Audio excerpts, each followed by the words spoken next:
Welcome back to Amanda Plays Sherlock Holmes Chapter 1. Before we get going, you all know the drill. A photosensitivity warning for anybody who is sensitive to flashing lights, with seizure of epilepsy or with a history of epilepsies or seizures. Please be careful. Besides that, though, I did a little research because I was confused. I didn't look up how to do it, but I wanted to make sure I was in the right place, and wouldn't you know, I'm not. This is where we need to be. The Cordona City Hall. Not at the police station. So that's why we couldn't figure out what to do with, the paper, like, to figure out the elephant thing. Because we was in the wrong place. Ah, this is a violin.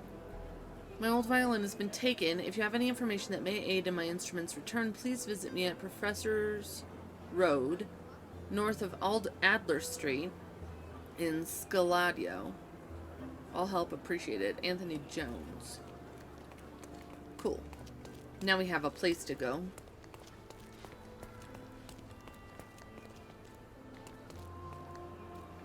Thought for a second something popped up. What is going on here? Okay, not anything I can interact with. Pardon me. Excuse me. Let's see where we are here. Still a little ways away. It's okay. We found a place to go, so that is great.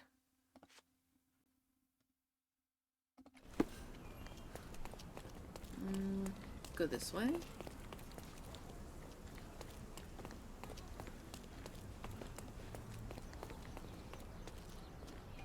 So now I'm kind of wanting to look at everything on the walls and everything because I didn't notice. Ooh, a carnival, circus is in town.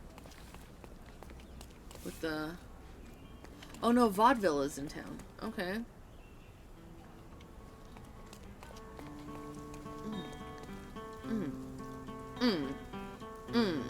Yeah. I like it. Doing a great job, sir.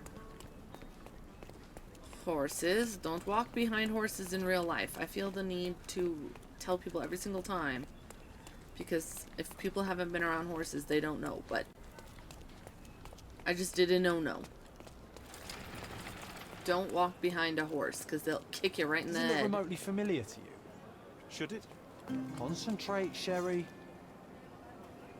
City Hall Square Memory. Silence is golden. Okay, hold on. I was in the middle of doing something else, but I guess we'll go ahead and do this.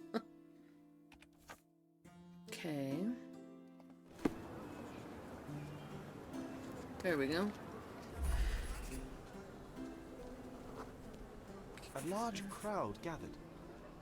Uh-huh. And what were we looking at here? A person?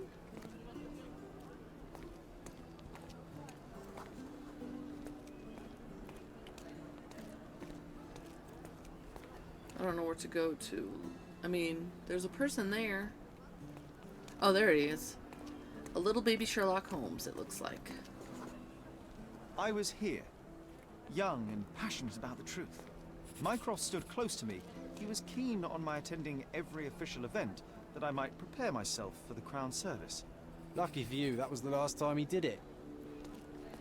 Okay. There was a stage here, a tribune. Oh.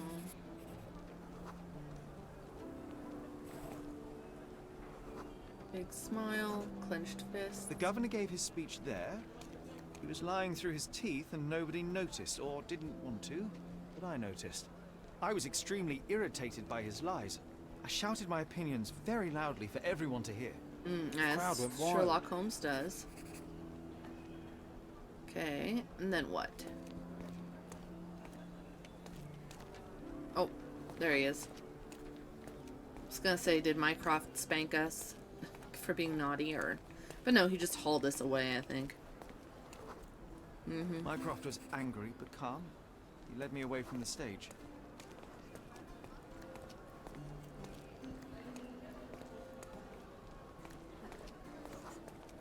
He told me that I should keep my mouth shut. That silence is golden. I couldn't stand for that. No way, Behold, Mycroft. Sherlock Holmes's famous adherence to justice was born here. Hey, you see something, you say something.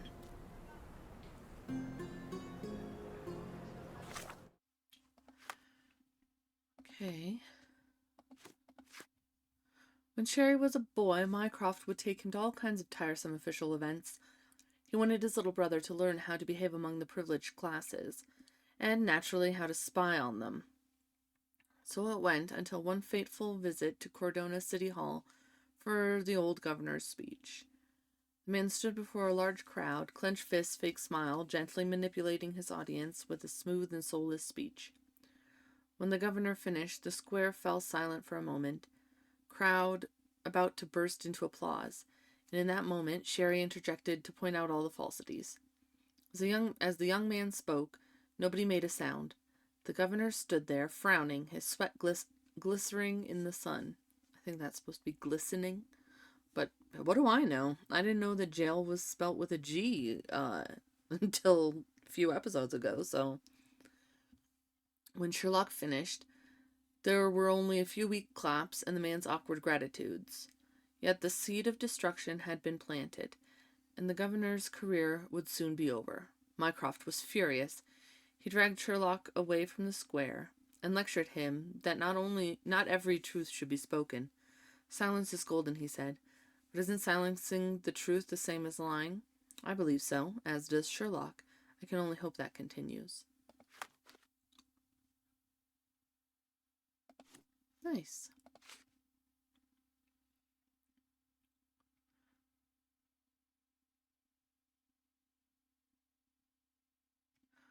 You know, Mycroft had some issues with the way that because basically he co-parented Sherlock.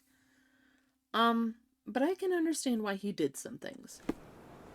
I mean, part of the person that Sherlock Holmes is, at least in this universe, and in quite a few universes, is partly because he's like a prodigal savant, right? He's super smart, crazy intelligent, but also because Mycroft kind of molded him into kind of the person, not completely, because he has some things that he doesn't agree with Mycroft on and he fights him on, but even that, like stealing from whoever it was that he stole some letter from,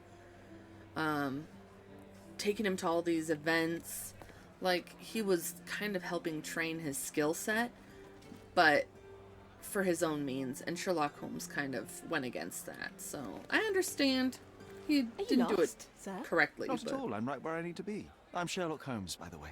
Ursula Oni, the chief archivist. How can I help you exactly? I need to take a look at the history of Cordona and its islanders to retrieve some, hopefully, useful information. Your brother Mycroft told me that you were direct, and now that we've met, I can see that is true. Mycroft. Someone in our family has to balance the evasive nature of my brother. Well, may I use the city archives? You may, of course, but in return, perhaps dinner? That's a high price to pay for looking at your archives. I was teasing you. Pay no attention. He ain't to me. interested. He's like, oh my god, really? She shot her shot, though. Good I'm for you, honey. curious, how did Mycroft recruit you? I doubt you're a field agent. I imagine you work with intelligence. That's correct. Your brother noticed me when I tracked down a spy at the archives. That's how our cooperation began. And you? Did Mycroft force you into this? Not at all. We simply have a mutual interest in someone. Or something. Of course. A fruitful and willing collaboration, I'm sure. Well, I'm his younger brother. I have to accept the consequences of being a close relative of an official figure. I suppose in a way we are colleagues, Mr. Holmes. In the remotest way possible, Miss Oni. Jeez. Sherlock. Okay. I'm gonna change back into some not so policey clothes. A little relaxed. Thank you. I'll be on my way. If I can figure out where I need to go. Archives. Chief Archivist. Okay. No?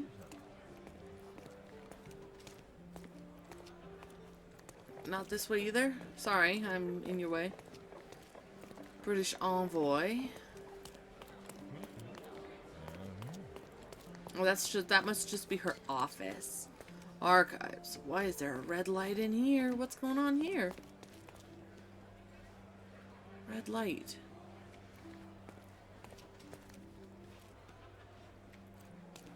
What is happening here? I wonder if that's not supposed to be there. There we go. Hey, John. I'll be right here. Thank you. You're very helpful. Anything interesting in here we can look at? Besides, of course, the archives.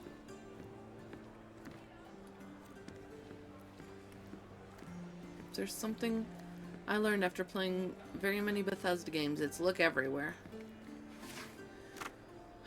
Okay, so subjects. Citizens.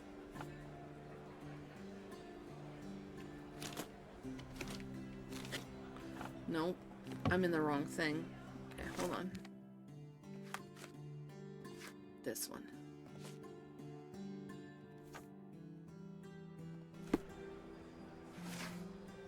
There we go. Subject. Citizens.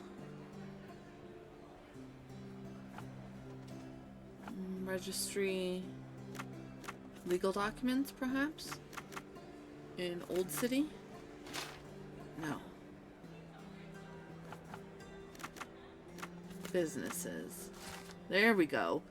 Notice of registration. By authority of the government of Cordona, this deed registers the creation of Gideon and Swift Ltd. Oh no, Gilden, not Gideon. Gilden and Swift Limited. On this, the 21st day of June, 1877, Theodore Gilden is the sole proprietor and founder of the above enterprise, and shall provide finances in the land known as the Roman outskirts. Arthur Swift is the founding partner, and shall provide finances and his services as archaeologist. Primary purpose of the enterprise is to perform archaeological research in the ruins located at the intersection of Bazaar Road and Arnott Street, beyond the fortification walls in Old City, Cordona. The sole proprietor, undersigned, hereby agrees to fund archaeological research in exchange for ownership of any uncovered items of historical value. The founding partner, undersigned, hereby waives all finder's rights and ownership of items uncovered in the archaeological dig in exchange for the exclusive rights to publication of all academic findings thereof. Signed, Mr. Theodore Gilden and Mr. Arthur Swift. Okay. Nope, I already did With that. your love for archives, you would have made the perfect bureaucrat. How dare you say something like that to me, John? Oh, there's something down here. Old City Market. Well, there's Bazaar Road.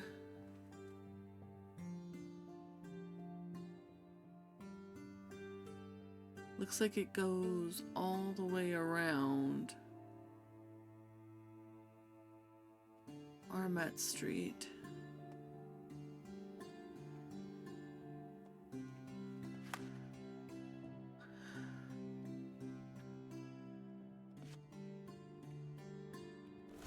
Whoops. I wanted to look at that.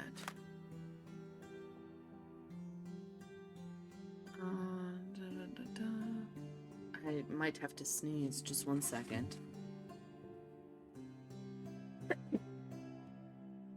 Breathe.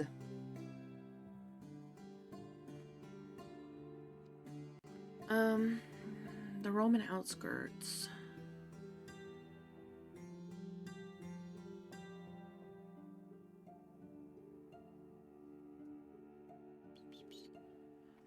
Bazaar. This is a bazaar. It's just spelled differently, so I don't remember. Bazaar and Arnott. Bazaar, Arnott. So it must be somewhere right here.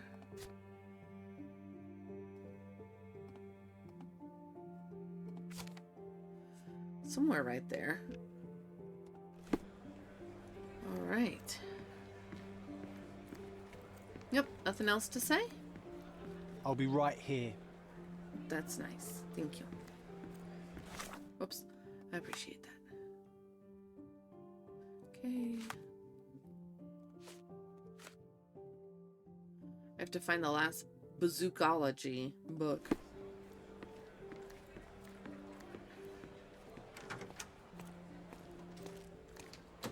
Are you able to help me? I would never refuse a nobleman, but I know nothing, sir. I wondered why all of a sudden I could talk to her, and then as soon as I clicked on her, I realized I remember that I have this pinned. Maybe she might know something though. She's the archival lady. Have you found anything helpful? Have you found anything helpful? Nope, she knows nothing. Okay.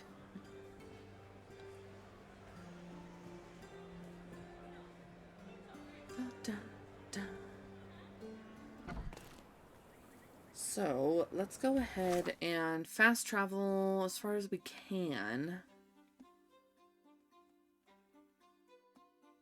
Which actually...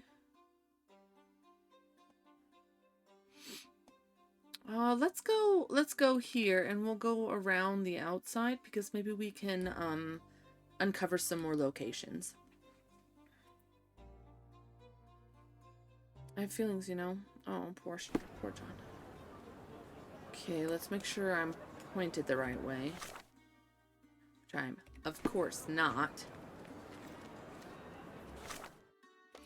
That's definitely wrong. This way?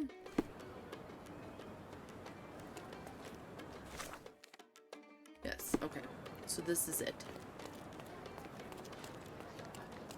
Now that I know kind of more and more what to look for, it's going a little smoother. A goat. Keep my eyes peeled for notes on the walls and... Sorry. Oh, I ran into that little child. Esky. All fresh issues are sold out. Oh, a newsstand maybe? Sorry. Am I supposed to be talking to people about this? Nah, this is just where I gotta go.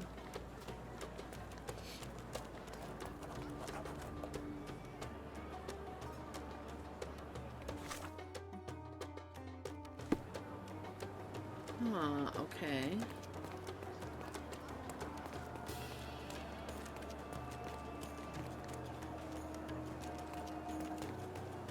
We're unlocking some stuff. As we take a pleasant jog through the neighborhood here.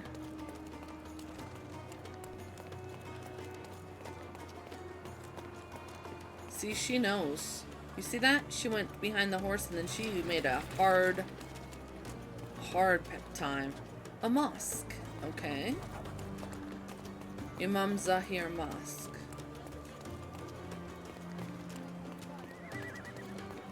Which is a place of worship.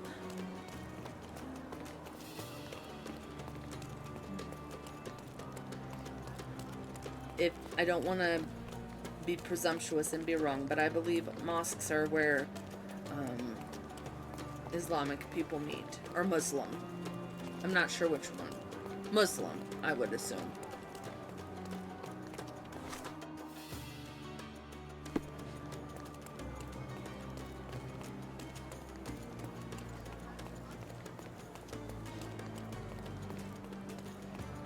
We are discovering all kinds of things. Salty breeze, old ruins, dusty roads.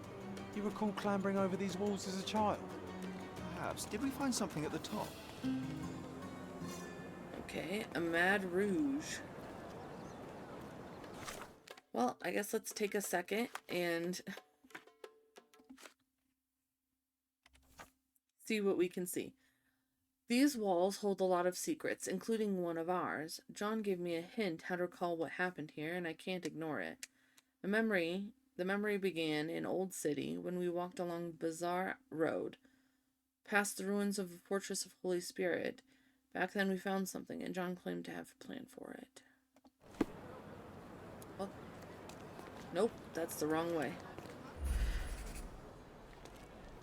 Oh, just this child. Ah, it was A an old skull. skull. What a lucky find for a pair of young adventurers. It was easier to climb these walls back then. Yeah, I Not believe merely it. because we're older, but because the ruins are too. Of course. You said we needed to bury him. Do you remember where? Oh, one would think burying a human skull would stick in the mind, but somehow... no. Well, let's follow ourselves. Looks like a gentleman caught us and was yelling at us. An old man was standing here as we passed. Oh yes, I remember his face as we flew by with a skull in our hands. He looked as shocked as our grisly companion. Okay, and then what? Oh, there they go.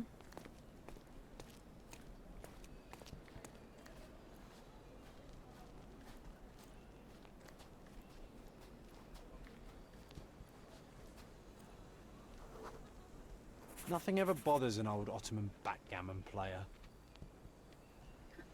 You know, they were probably so surprised because that's like an old church. People were probably buried there, and they managed to find like a skull, and now they're running around with somebody's remains. I mean, granted, to bury them like good boys, but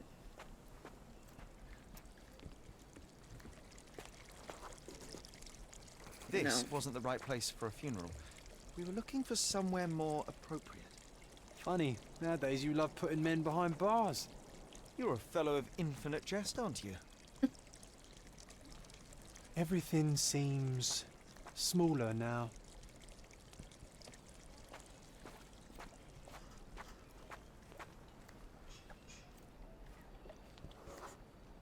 The water level was higher back then. I remember swimming through this mire while trying not to breathe in the horrible odour. honey, don't do that. Now I have to see.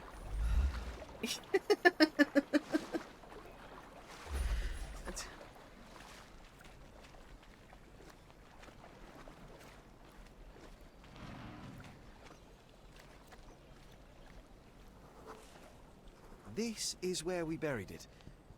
It seems that with time, our friend has emerged once more.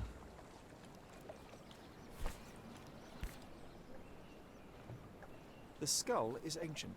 Its likeliest owner was one of the Knights Hospitaller who died during the siege of the fortress.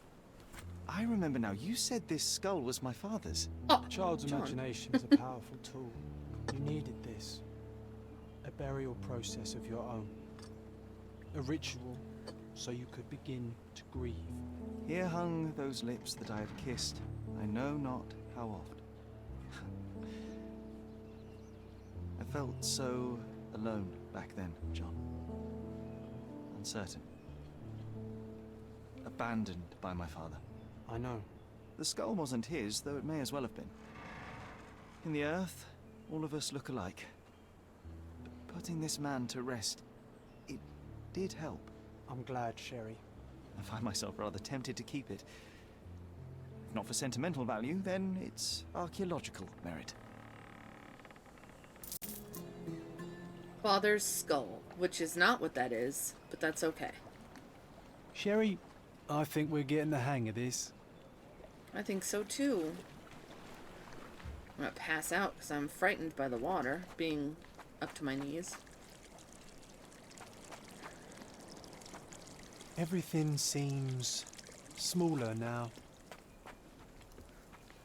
I'm kind of worried that as we put things together, John might start disappearing, so... And I kind of like having him around.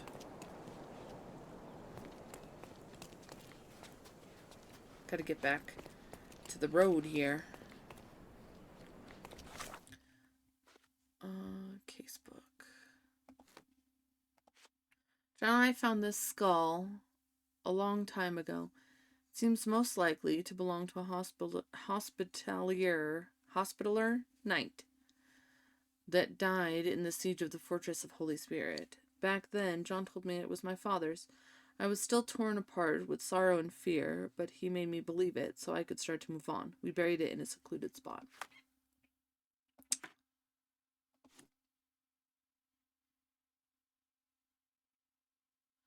Yep.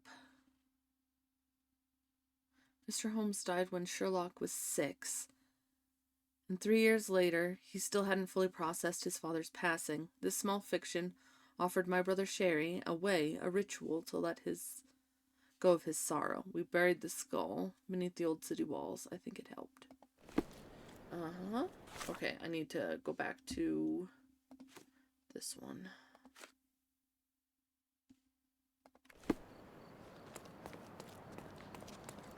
Oh, sorry, jeez.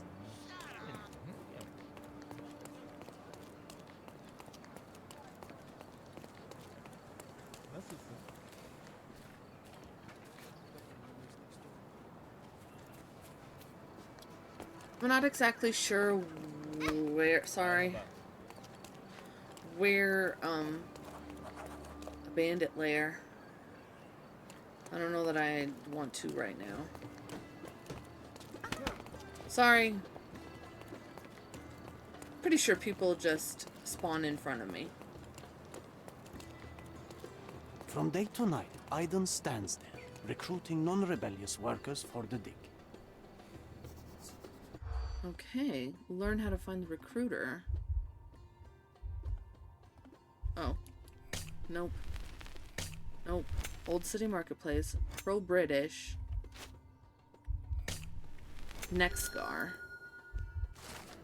I've overheard that in order to enter the dig site, I need to be employed. A man named Aiden recruits new workers in the Old City Marketplace in the west end of the district. He has a scar on his neck and only looks for worker types with pro-British attitude. Okay.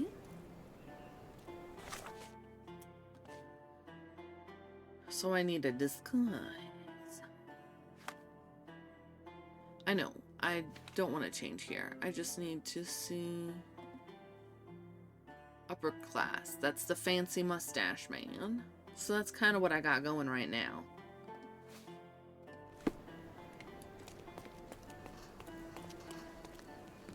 You're being an eyesore. No entry for you.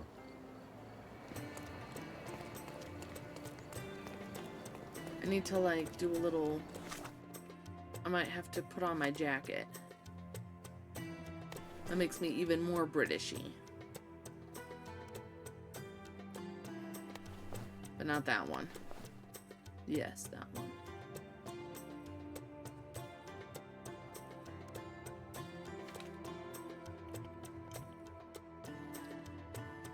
Worker, half British. I mean, or half upperclassman. It should work, right? You would think.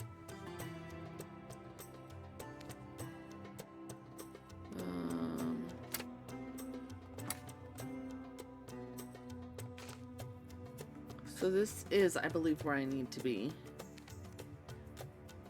I guess let's, go this way.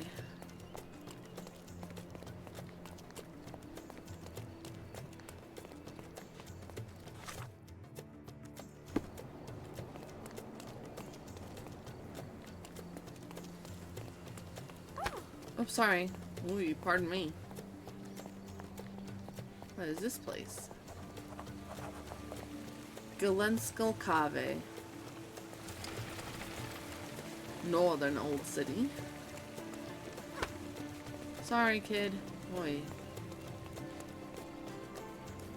I'm just kind of running here and there. Golden Eel.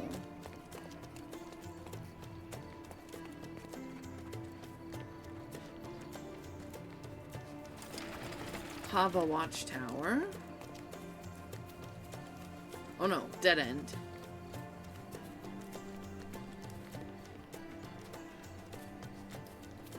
I don't really have any place in particular I'm running to. I'm just trying to unlock things. And then when I get tired of that, I can fast travel, because we've already actually been to the marketplace. Maybe I need to get even fancier Englishman clothes. Oh, sorry.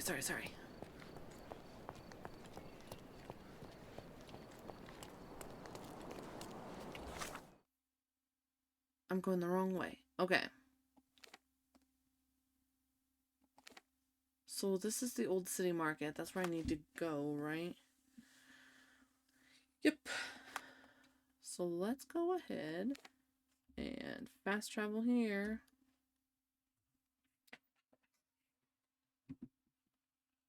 The Maltese Bridge was a gift. Oh, okay.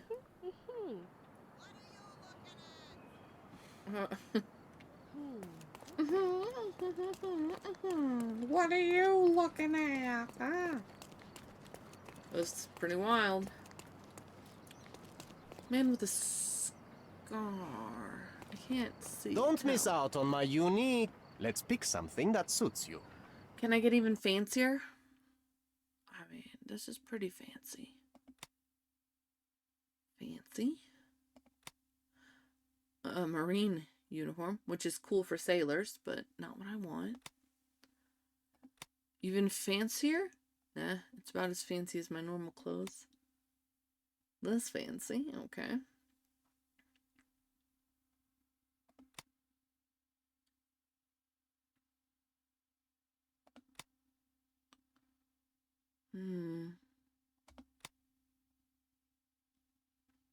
I don't think that I'll have a problem with what I've got on right now.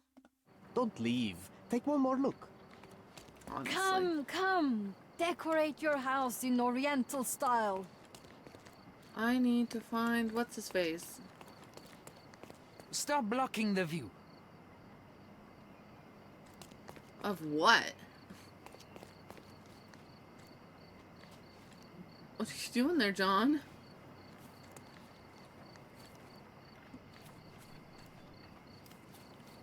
Or maybe this is the guy I need to talk to? Can you satisfy my curiosity? You want answers, but I don't want to talk to you, rich boy. So what happens now?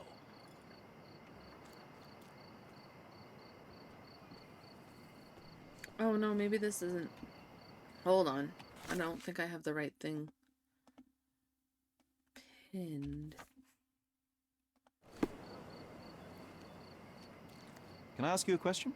Go back to your fancy house. Okay. Maybe this guy?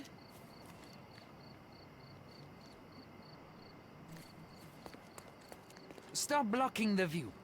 Oh, maybe this guy. He looks fancy. Could you help me? Sorry, but I never heard of this. Everyone's looking at us, Sherry. Well, You should know what you're doing. no. Don't miss out on the best carpets on the island. Don't pass by. Welcome. Is he outside?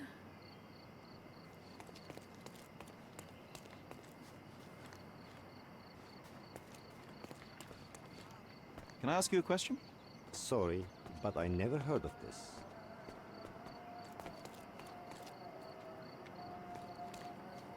I can't see anybody's neck to see if they've got a neck scar. Maybe he's outside. Whoops, sorry. Oh my god. Hello? Is this familiar to you? Mr. Moneybags, can I give you a piece of advice? You don't want to bother me. Okay. Oh, maybe back here.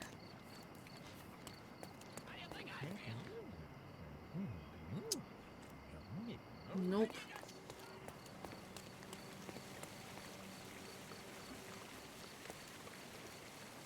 Dulcimer go brr, piano go bam bam. What in the world?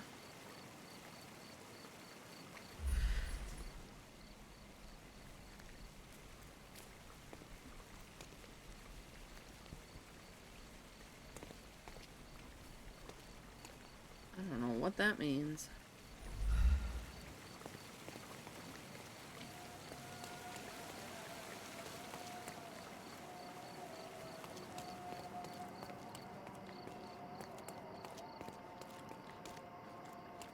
May I ask for your assistance? It's funny when someone like you asks someone like me for help.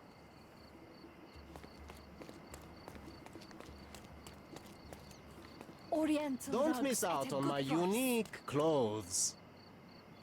Okay, I'm a little confused about what I'm supposed to do. I need to be employed. A man named Aiden recruits new workers in the old city marketplace in the west end of the district. He has a scar on his neck. East, west. I am in the old district here. The old city market.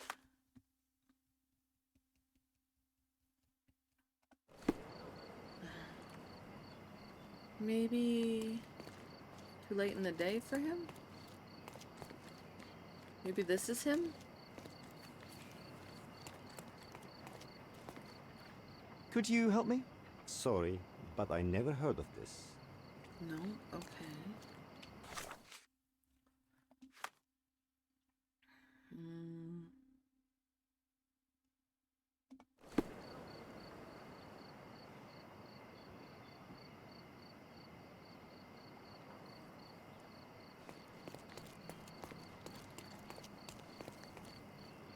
I need to be employed by somebody in the market, but I don't know who that somebody is. Do you know anything about this? Sorry, but I never heard of this. No.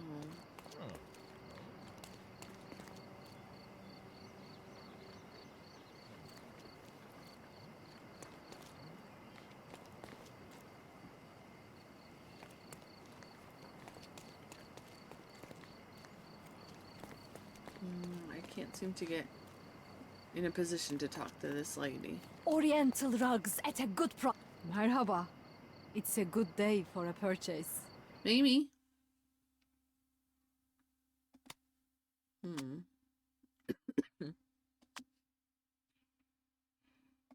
Don't hurry, we can bargain. I don't think I have the money right now. Oriental rugs at a good price. Does anybody know a person named Aiden?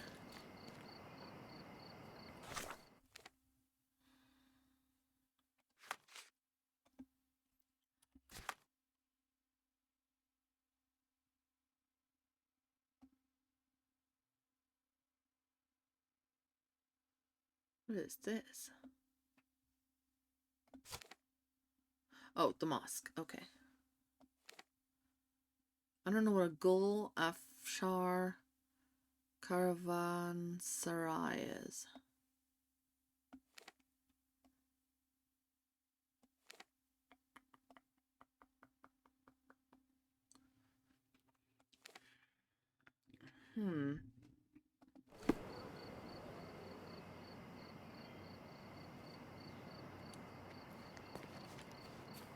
Seni görmek güzel. Pro-British. I don't know what kind of disguise I would need except for this one.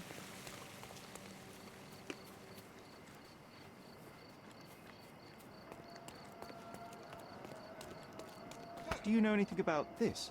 Sorry, but I've never heard of it. Okay, whoops, sorry. I thought this bush was gonna give me a secret.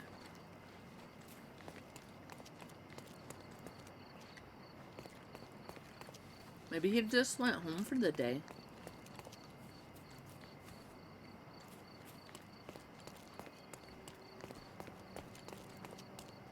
Merhaba.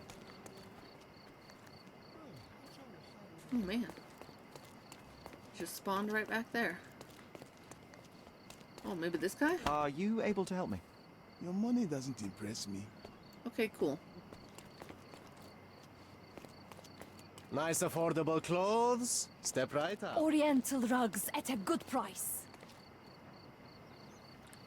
A sausage lady. I don't want to block this guy's view of that empty stall there.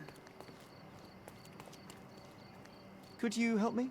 You want answers, but I don't want to talk to you, rich boy. So what happens now? I don't know, honestly.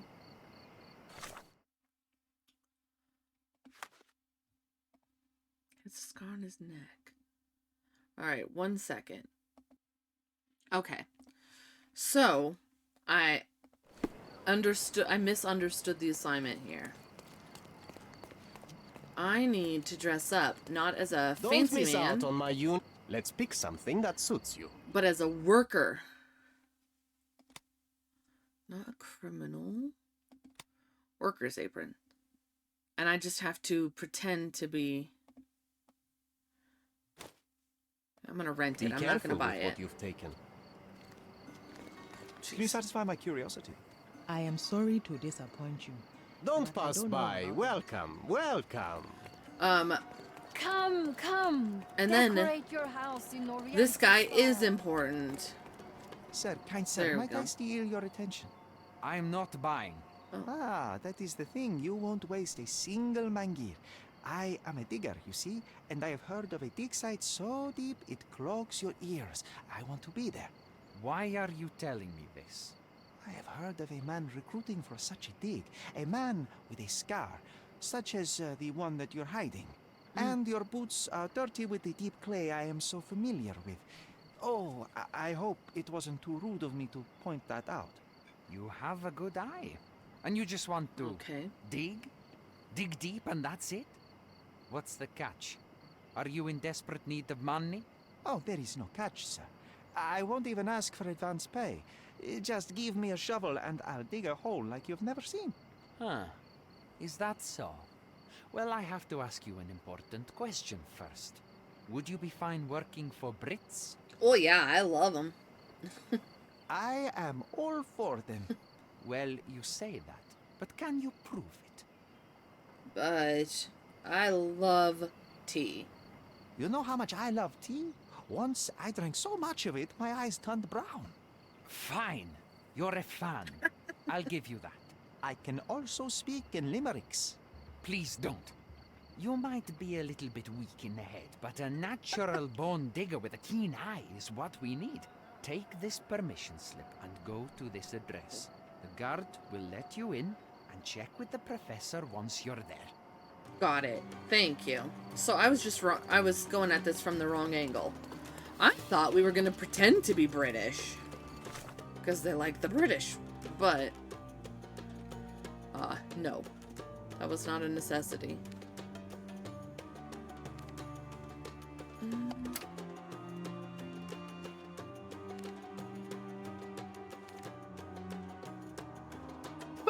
Excuse me. So, instead of pretending to be British, I just had to pretend... I don't know why he pretended to be Cordonian. Or Ottoman, I should say. I think. But you know what? Sherlock Holmes knows what he's doing more than I do, so I'll just let him... I'll let him be. Okay. Got me permission to enter. Perfect.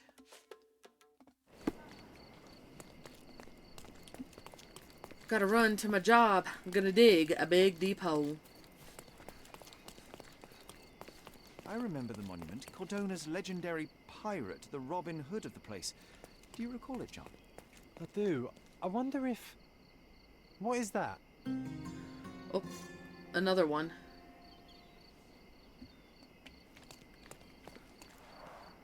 Karim of the Silver Hand, the pirate with a golden heart. I told you I remembered him. Hey Sherlock, I'm up here. Guess what I found? A riddle, and it's about a treasure. Listen to this. Okay. What? John, you've surpassed yourself. On the top of the monument was carved the first in a chain of riddles which, as John suggests, lead to the Silverhand's lost treasure. The first riddle: a hand with treasure, a quest so sweet. Stand where Urus Road and Crooked Street meet. A few steps toward the mosque, left at the first stairs, and find the courtyard a wishing well shares. Come on, Sherry. This is just like the old days. Sherlock and John on a pirate's treasure adventure. Okay, darling, be careful getting down. I will do that, but we're busy right now, trying to get answers. Stop loitering and get inside. Oh, thank you.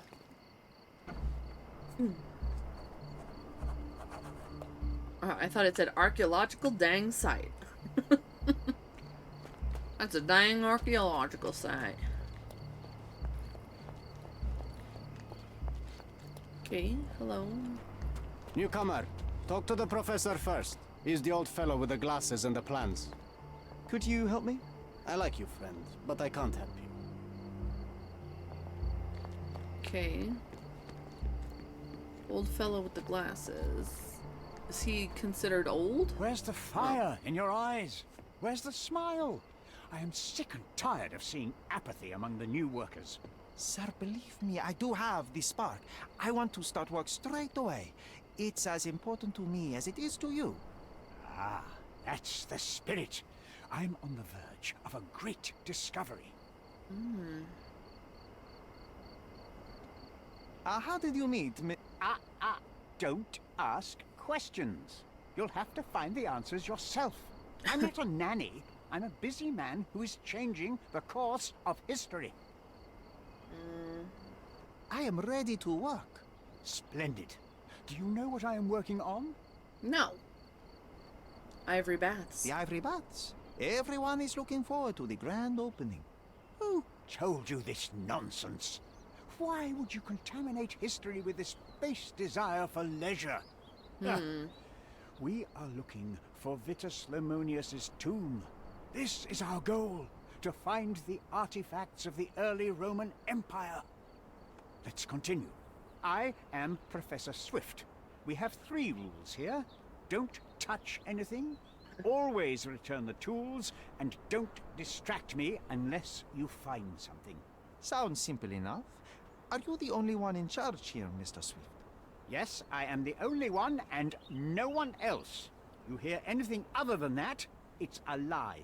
People of your kind can have difficulty understanding who's in charge. Take a minute, memorize my face, and then get to work. Oh, I will definitely take a closer look to memorize my superior. That was rude. Broken glasses, inconvenient but continues to wear. Thick notebook, he's meticulous.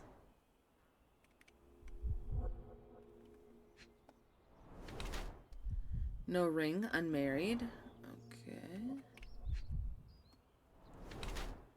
Dirty clothes, indifferent or poor.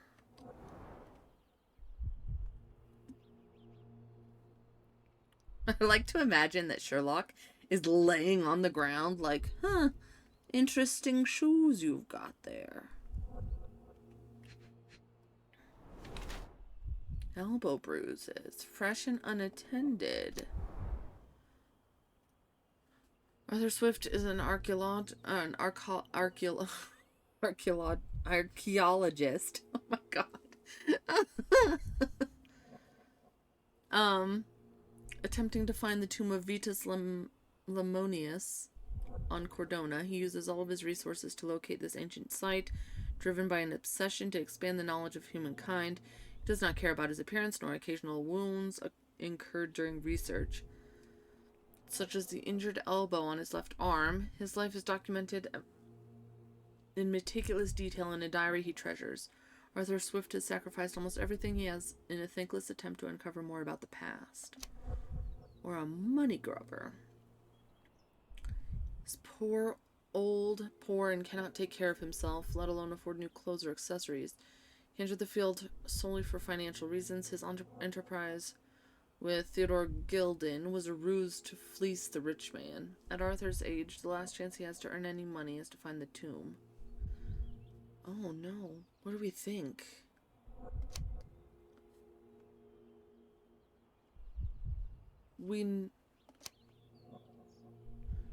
This is the only one that mentions Theodore Gilden, so I'm going to choose this one. I bet that tomb is worth a lot of money. Are you not here for that? See, young man, how quickly you get distracted by the promise of treasure. You cannot appreciate the importance of my work. But you clearly have little or no money. Old clothes, untended wounds. You have no one beside you. That's the price of discovery. I have to surround myself with fools like you who wish only to feed their stomachs instead of their brains. I was just asking. It is my curiosity. I cannot control it sometimes. Don't let me go, sir. If you'll just stop asking stupid questions, I won't have to fire you. So get to work! And you better find something useful. Okay, so... Arthur Swift. It's good for the tomb.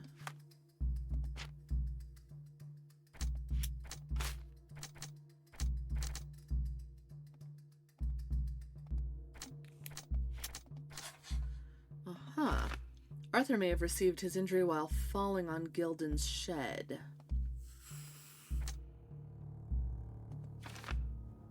Arthur may have been at the crime scene.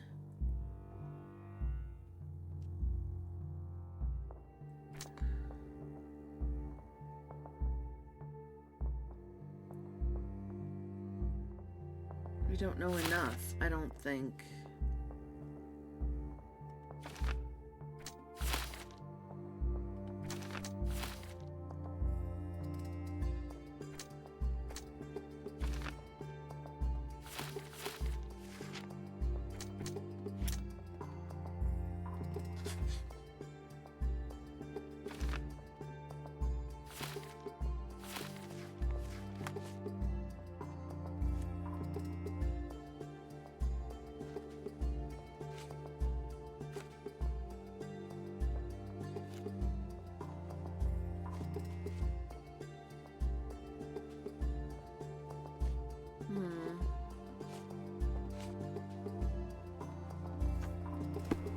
Take a shovel and dig.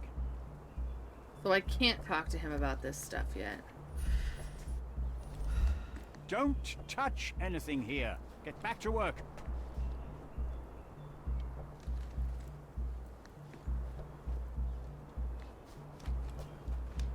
Let me warm my bones here.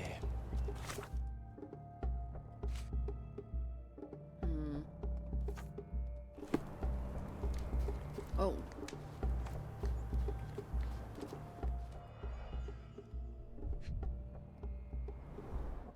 This reminds me of my father's room.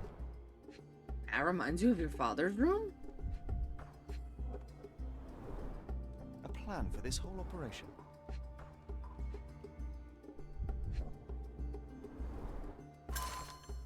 Titus Lamenius's tomb has been found near the city of Corinth, British.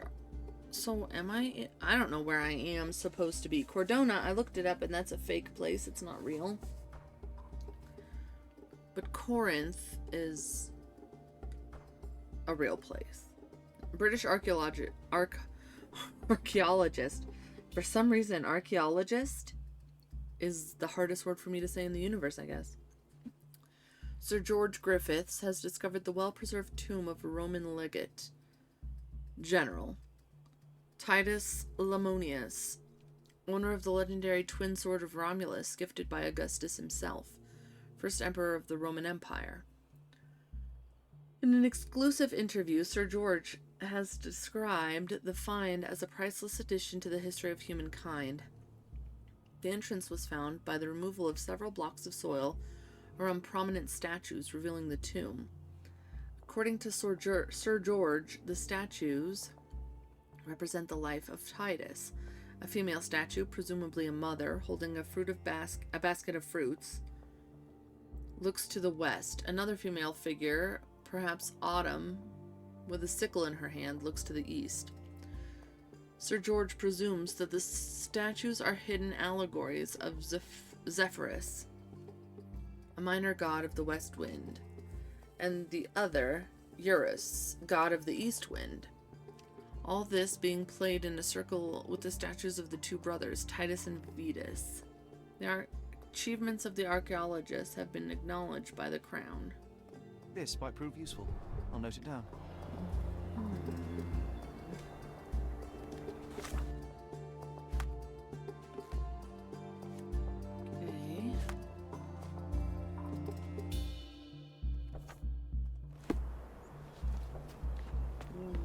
What do you have to say Take about a this? shovel and dig. Nothing. What else can we see?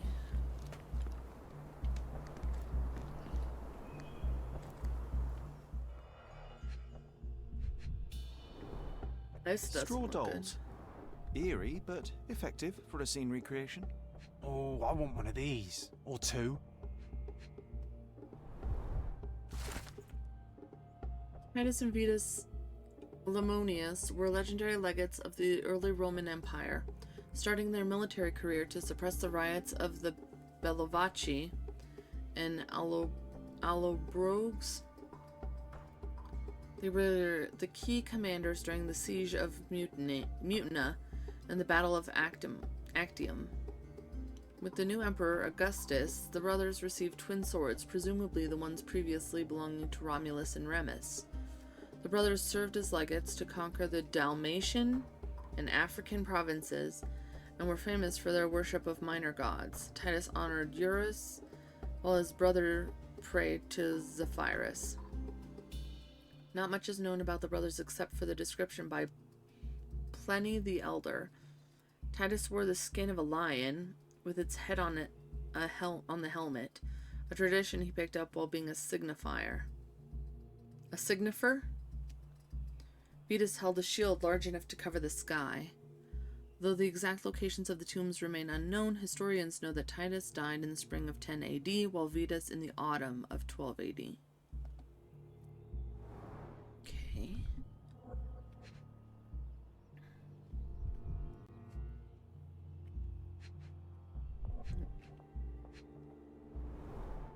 Oilcloth.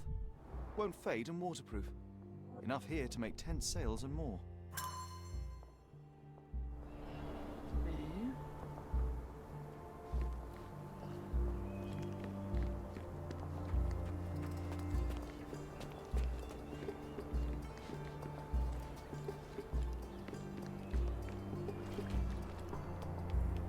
I mean,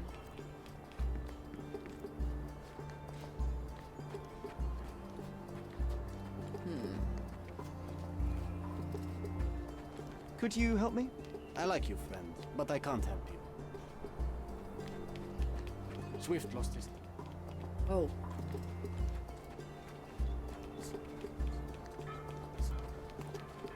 Swift lost his temper when he learned what happened to the statue. Which statue was damaged?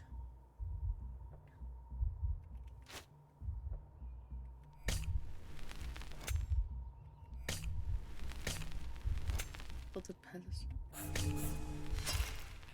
Kicked statue and tilted pedestal. Okay. Swift lost his temper when he learned what...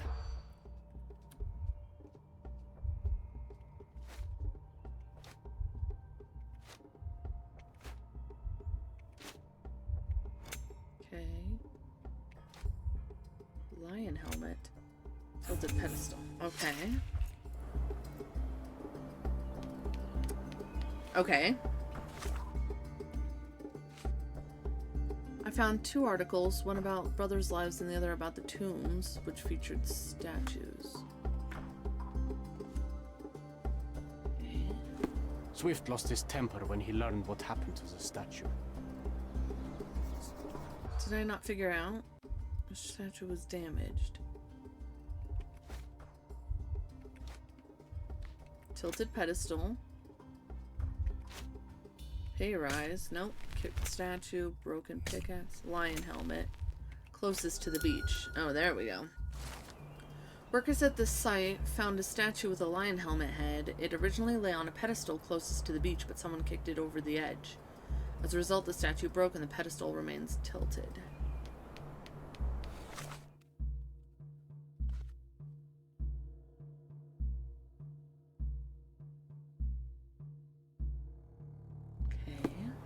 By the beach, we say. Hey, honey, what you doing? Quite daunting to see how deep the dig is. Mm-hmm.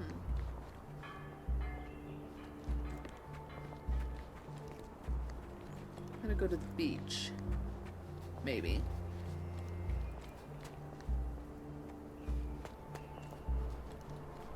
Oh. Hello.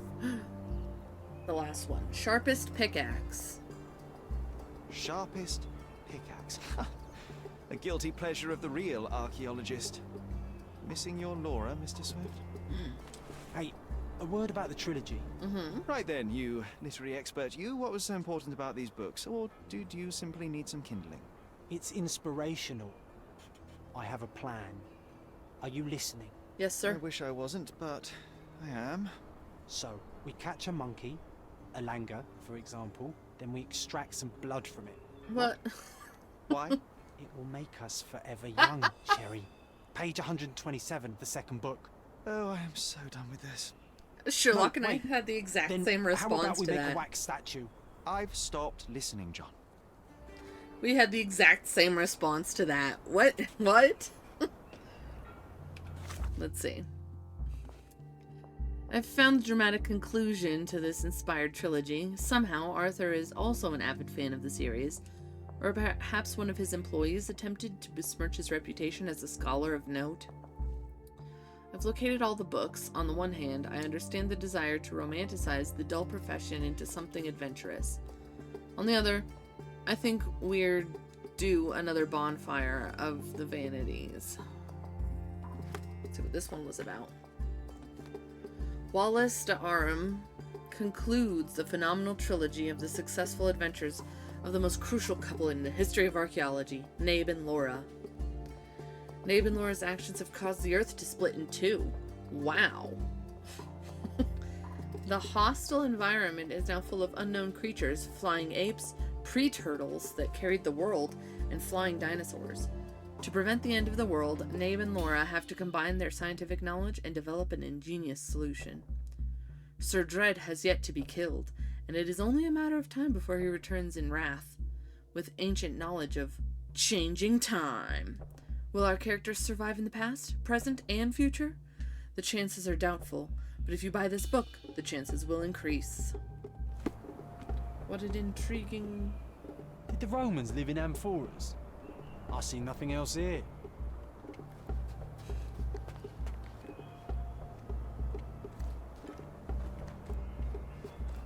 Down by the beach.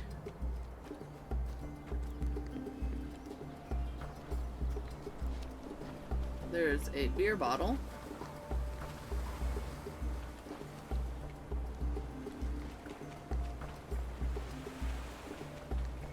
Is something important?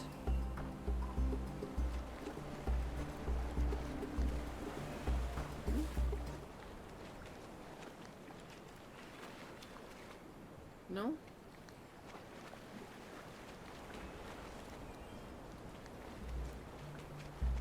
Maybe I need to have this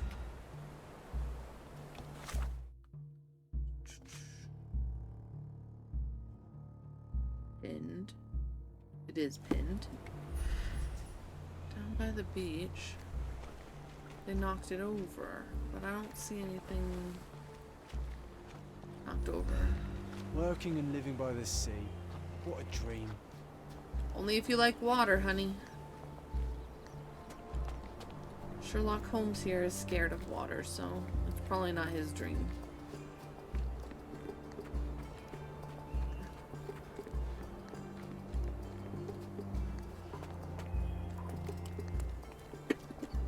Excuse me.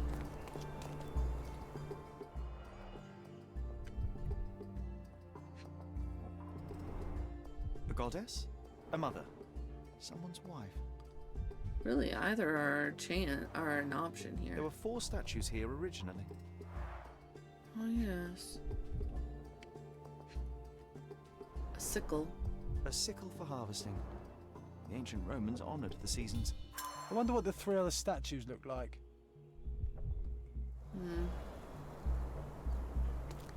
So there were 4 here. 1, 2, 3.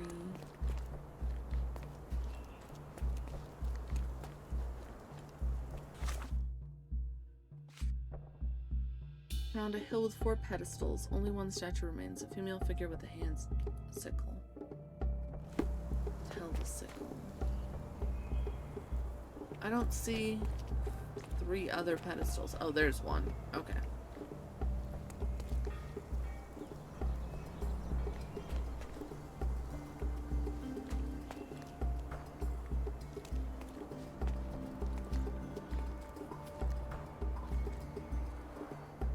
somehow the text remains legible. Hmm. Let's see if I remember my Latin. I was gonna say, do we not know it? An inscription near the 4 pedestals translates to, Vitus rests nearby. Beware the one who wishes to disrupt his sleep, for he is guarded by the gazes of his brother and the autumn wind. I see now. Mr. Swift didn't realize the significance of the statues.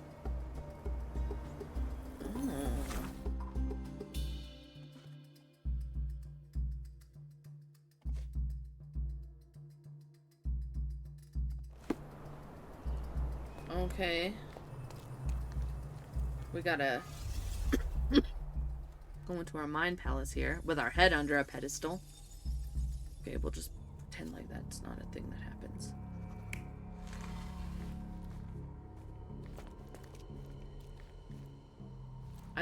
I honestly don't remember any of the instructions. I would assume that the lady with the sickle is here. Oh no, which way is she pointing?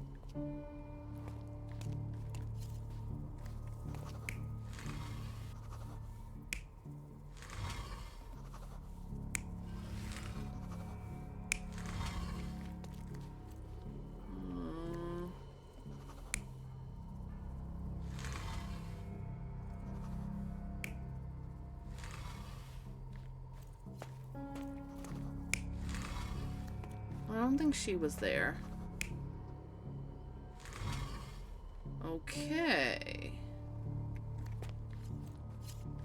To the north, to the south, west, and the east.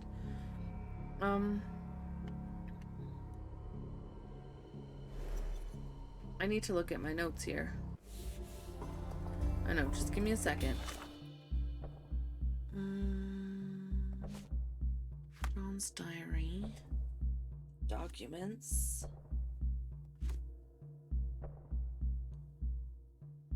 Female statue holding a basket of fruits looking to the west. Okay, hold on. I'm gonna write this down because there's no way I can remember this.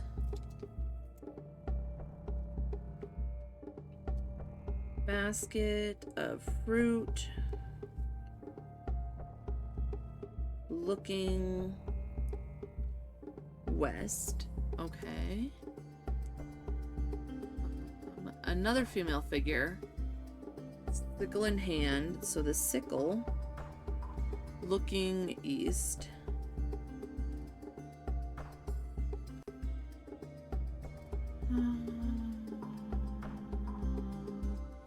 Statues in allegories.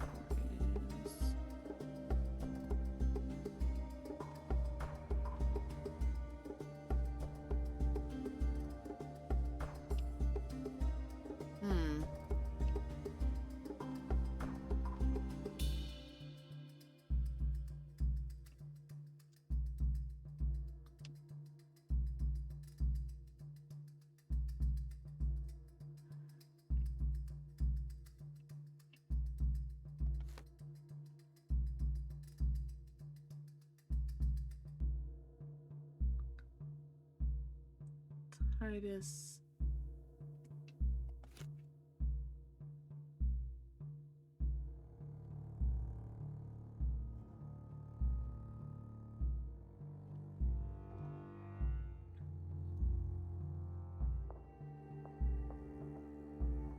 So the Titus wore the lion head.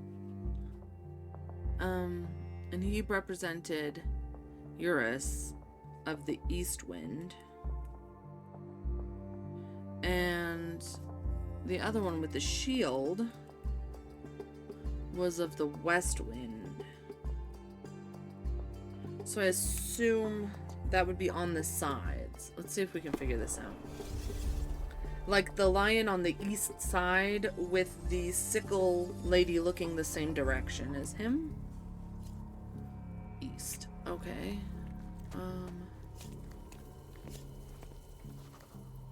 The lion.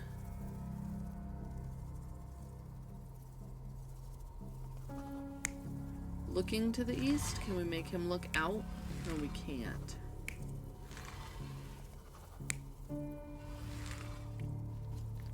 It's a little confusing. The sickle looking to the east. Okay, got that. And then the fruit lady looking to the west.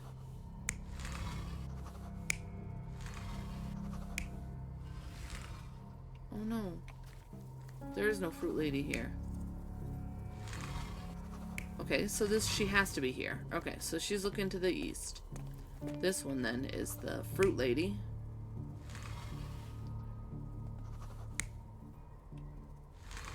There we go. And then the shield one this way.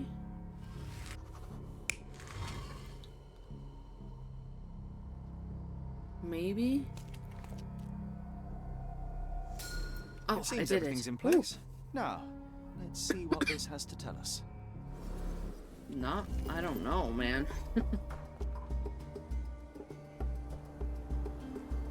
Thank goodness that Sherlock is much smarter than I am, because I don't know.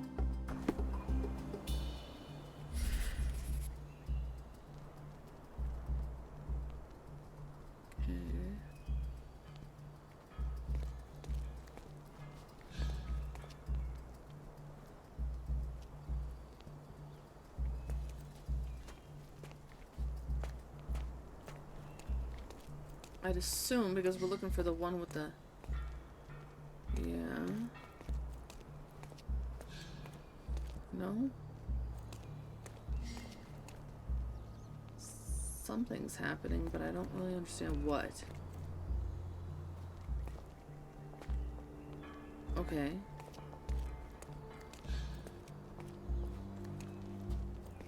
So yes, we go down this way.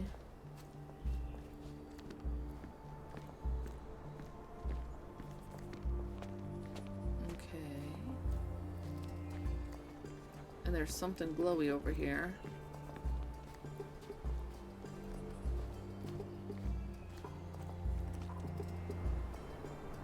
Let's just dig here. Here is your discovery, Mr. Swift. Hey, look at this. What have you found? Don't let anyone touch anything there. Eureka! I found you, my friend. Excuse me? You found him? Sherlock Holmes found him. Oh, where am I? Oh, there we go. I was like, where'd it go?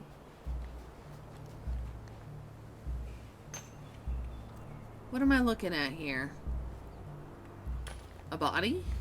Could you help me? You and I are the economic foundation of this island. We should help each other. But I don't know what you are talking about. Okay, that's fine. Don't just stand there. Help! One moment, please. Excuse me. I found the tomb. Mr. Swift is engrossed in the discovery. I can use this opportunity to investigate his workbench. Aha! So we don't really care about this discovery. Sounds like I understand what's happening now.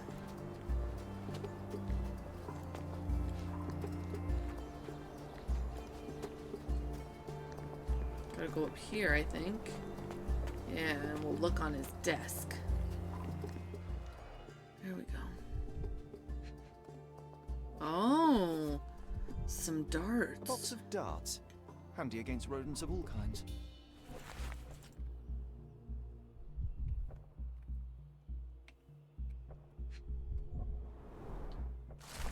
Tusks and Trunks.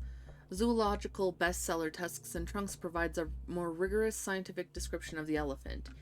It is almost encyclopedic in its analysis of the creature's life, both in the wild and captivity. Oh my god, I'm having like a stroke. One crucial chapter describes the elephant's mating season, in which they become extremely dangerous. Furthermore, the book features guidance on how to communicate and interact with the big mammal. Okay.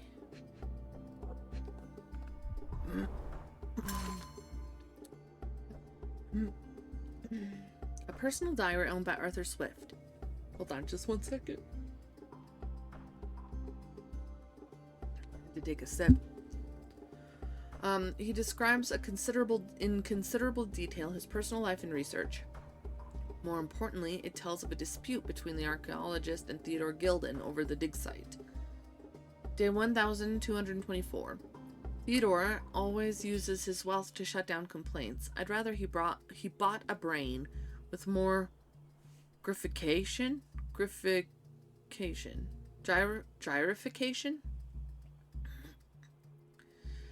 So, maybe use regular words. So that he were smart enough to see the bigger picture. Not everything revolves around your darn elephant. I have only a few months before he will commence construction.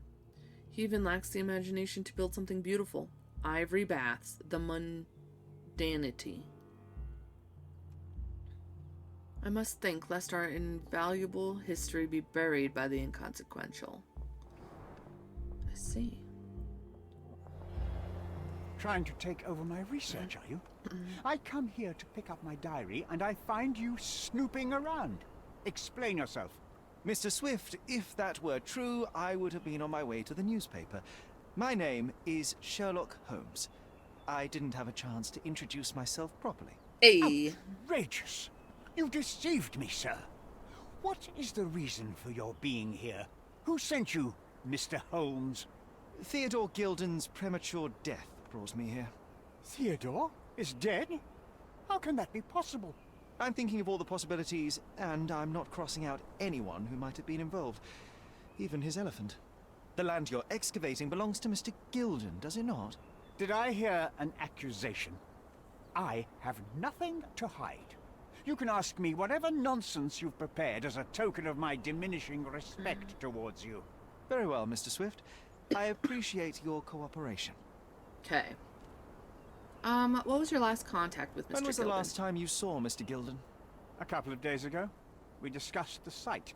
I believe in the tomb and its secrets. Theodore's patience was stretched, however. He was already inventing new projects. It wasn't a long conversation. I suppose that his daughter will inherit everything now, along with all of the eccentricities and problems. And not forgetting Goliath. Eccentricities and problems, Mr. Holmes. One of many. Where were you this morning? Were you at the site this morning? Affirmative. This project is taking a lot of my time, as you see. I spend more time underground than on the surface. When did you learn about Theodore's death? Just now. You just told me. And you aren't surprised, shocked? I won't tell anyone if you shed a tear or two. Weren't you partners, after all? We were. And it is a real shame. But I've seen too many deaths in my life, Mr. Holmes, for the news to truly shake me. Will you allow me to return to my research? Or are you insisting on remaining an obstacle? Oh, I haven't even started yet. Oh yeah, we gotta question you about everything. I've nothing to add. I've nothing to add. Okay. I've nothing to add. That's fine. Did this plan cause a rift in your business relationship with Theodore Gilden? Nothing like that. Admittedly, we didn't share a common vision of what is more important, the past or the future. In my opinion, we can't build a future without knowing the past. So you wanted to save the tomb of Vitus here, or perhaps your control over the research? Only the knowledge that rightly belongs to humankind, nothing less and nothing more. Okay. She doesn't know. He doesn't know anything about any of this.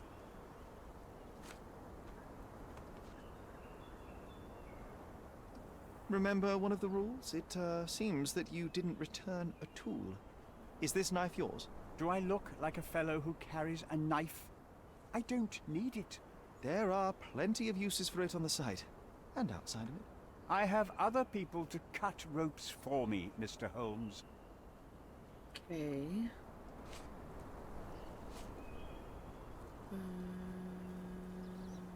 I'm a busy man.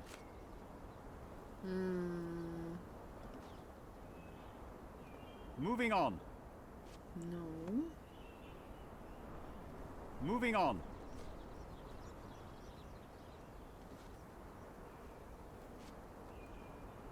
I've nothing to add.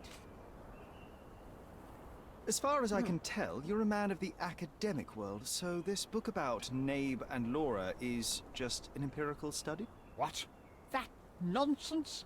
I'd prefer to lose my eyesight than read such trash. So, you know nothing about it? I know nothing. I wish I'd never heard of it in the first place, this caricature of science. Do I hear traces of envy? You're still relatively young that you might find your own Laura. Perhaps I envy Nabe, for I cannot simply blow people up for distracting me. That's all. You happy now? Wonderful. Let's see. I'm a busy man. What about this? What's with this box of darts? Is it for a scientific argument? A little darker than that. Rather for killing the kind of rodents that might nibble a nose or a toe in your sleep. Let's just say I have to protect myself against a larger animal, such as an elephant. Might it be enough to stop it, make it faint? If I were you, I wouldn't bank on it. Okay. With this book, you attempted to plan an attack on the elephant? Your insinuations are out of place. Goliath is a frightening animal. All I wished to do was to understand the creature. As any scientist would do, I researched, analyzed, and drew conclusions. And what conclusion did you draw? That Theodore Gilden made the animal miserable. He couldn't provide the proper environment for the beast. My interest in the subject ended there. You have a weakness for nostalgia? Or, rather, do you use it to record a list of enemies? Young man, you need to check your moral compass. Reading another person's diary is a sin in every culture that I can think of. But you aren't answering the question. You've already read it. Why bother? I simply record my life to keep my memory clean from misinterpretation. Letters and pages don't lie. But the writer of the text can. Okay, so there's something else here. What's with this intricate recruitment process? Pro-British workers charge less? As a head of this organization, I need to secure a productive environment. It's impossible to do so if there are political differences. Especially here, where the native population doesn't support our efforts to find the ancient artifacts. Decent pay can also stimulate productivity and shut down any political discord. Hadn't you thought of that? You're young. You have time to fritter and fight with everyone you meet. I don't have such a luxury. Our workers receive enough pay for what they do. So don't start a discussion you know nothing about. Okay, there's some other things we can talk about. I'm a busy man. Your partner had a very specific attitude towards the things he treasured. Was this habitual for him? That would have been too much even for him. Don't get me wrong, he had a harsh temper. Like a true businessman, he was ready to burn his competitors to the ground. But threatening someone physically would have been something new even for him, am I correct? Absolutely. Besides, I had never seen him this angry. The fellow who received the letter must have been extremely alarmed. Okay. I'm a busy man. Gilden's elephant is quite an unusual addition to Cordona's fauna. What is your scientific opinion on that? No matter how much Theodore loved it, it still remained a wild animal trapped inside a stone pen. Goliath needs savannas, fields, lakes. I'm sure that Goliath did not have a plan to kill his owner to head to the savannas. What do you think? No, animals don't kill in a typical sense. I can only presume that it tried to protect itself from captivity, from Theodore. It was a gilded cage that was predestined to break. Hey, there's more I can ask him, goodness. Moving Do you know on. this man? Have you seen this person before? The one beside Imogen Gilden? No, but he's with Imogen, so I suppose that he's a friend of hers. That girl always has her head in the clouds. I could have said Theodore was different, but that wouldn't have been entirely true. Away with the fairies, was he? That's one way of putting it. Either way, I don't know much about Imogen's life or her friends. The type of elite that pretends to be educated. Okay. Arthur Swift confirmed that he is partners with the victim, but said his work ended due to Gilden's lack of passion for the archaeological research. Others said it's not his knife and that he doesn't use one on his work. Rodents, okay. Only read to understand animals. Arthur Swift uses the diary to document important moments. Will change humankind's understanding. Arthur was surprised to see Theodore so this aggressive and indiscreet.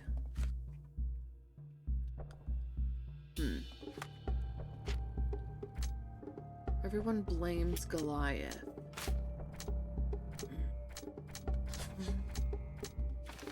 Goliath is dangerous right now, but may prove valuable to the case. I need to lure him out by exploiting his lust. That doesn't sound good.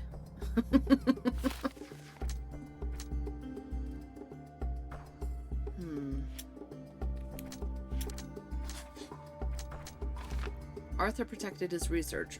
Arthur Swift has dedicated his life to studying the history of humankind. He may not have been willing to see that end. True.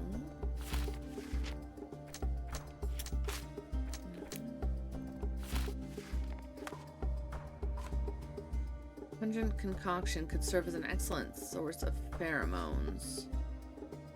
I've seen fabric for doll making at the dig site.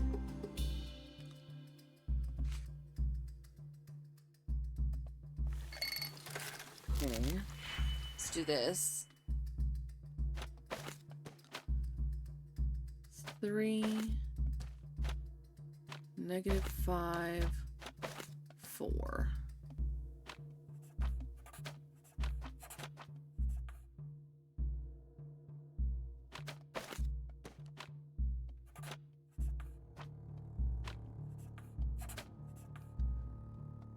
See if we can make this happen here. Success!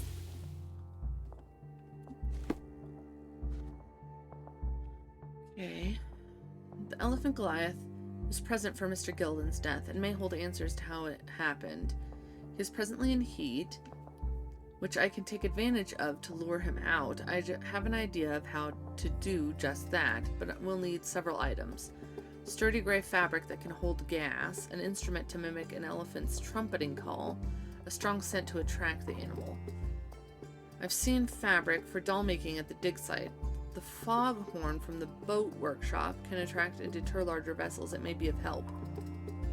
The perfume from Theodore's office can help. Okay. This fabric will work. Take some of this. Yoink. Okay. Let's go ahead and go back to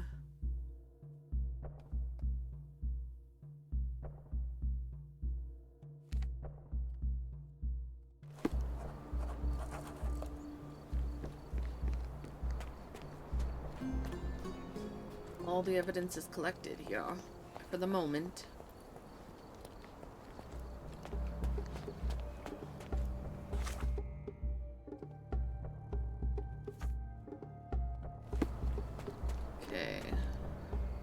This is actually where we're going to end the episode 2. Let's let's go over here real quick, and then we'll end the episode. Next time, hopefully, we'll catch an elephant and figure all this out. It's a little more complex than the other ones.